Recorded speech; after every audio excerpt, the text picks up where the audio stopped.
Hey everyone, just out here at my favorite spot again, the forest here in the middle of the jungly part. And I just posted today, and then I was like, oh, I'm gonna read a little bit about oponopono, which is all about forgiveness.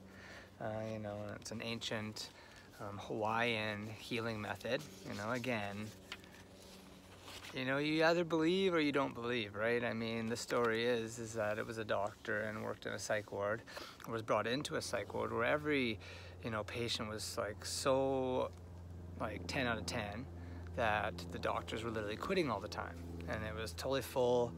And anyway, so this doctor started doing Ho'oponopono, which is basically just, he looked at the sheets. He didn't even go and see any of the patients. I mean, Google this story, it's amazing. And he just took their charts and he looked at what their symptoms, what they were going through, and he just basically became one with everyone, just like any energy healer tries to do now. And they just basically connected and found it within themselves where that was still. And it's emotionally, right? It's not like necessarily the same thing, it's the emotion, right? The trapped emotion, right? The blocked energy. You know, there's many terms in many different languages for it, right? And so by doing that, and then he just used 4 lines, which was, I think it goes like this. Let me just say it correctly so I don't misinterpret it at all. Okay. So here we go. I'm sorry. Please forgive me. I love you. Thank you. You know, and I know it's more than just the words, it's the intention, it's the vibration that you're starting to call up in your centers. I mean, it's all the same, it's all in alignment, right? But I just like this one because I just posted about, you know, basically, you know, forgiving yourself, right? I mean, it's not always easy, you know. I'm sure we all have something that we still kind of are bummed out that we did or said or whatever at some point, unless you're totally at that level, which is awesome, good job. But you know, just you got to keep working on it, keep forgiving yourself. And yeah, this one is just, I'm just gonna read the exercise. I mean, I want to read the whole chapter, but you know, here we go. So it says, Ho'oponopono exercise. Look into your past to find a mistake or error of judgment for which you cannot forgive yourself. Observe it from a distance. Look closely at the event and appreciate it as something that has contributed to your learning process. Do not imagine that you could have spared yourself this error. If you had not made it, it would still be approaching you. Now forgive yourself for having been annoyed about it for so long. Then say the 4 magic sentences and let go of it forever. And so it is. You know, so it's pretty interesting. The write-up right after was pretty brilliant. You know, it's forgiveness is an effective mental and physical antidote to poison.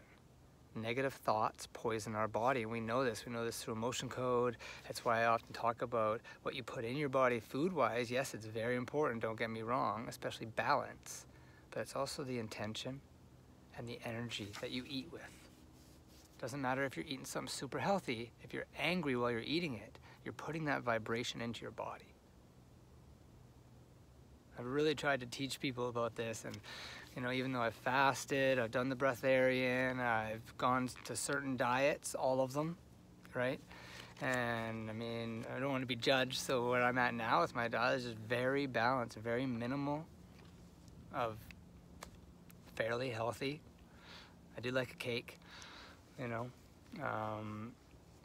but if you overdo anything, like when I used to drink pop a lot, and my body was falling apart, you know, so there is, you know, I'm not saying you could just eat as much as whatever, as long as you're like, hey, I'm happy, this is good, you know, there's a balance. That's the whole yin and yang. That is one of the hugest lessons here, is balance, and not just balancing on a tightrope, right? So this is pretty interesting too. So, negative thoughts poison our body. First the soul becomes sick, and then the body. It's trapped emotions. Constant stress, impatience, and ill humor sour the body and poison the cells. I mean, this is all in alignment with Dr. Joe Dispenza theories and scientific data. You know, this is brilliant. This is ancient stuff. Ultimately, aging loss of drive, and depression are the usual consequences. Yep. I'm trying not to read everything, but it's, this is pretty powerful stuff, right? And it even says it's not possible to alter other people, but everyone can begin with themselves, and in this way act as a model for others. This world can experience peace if we find harmony within ourselves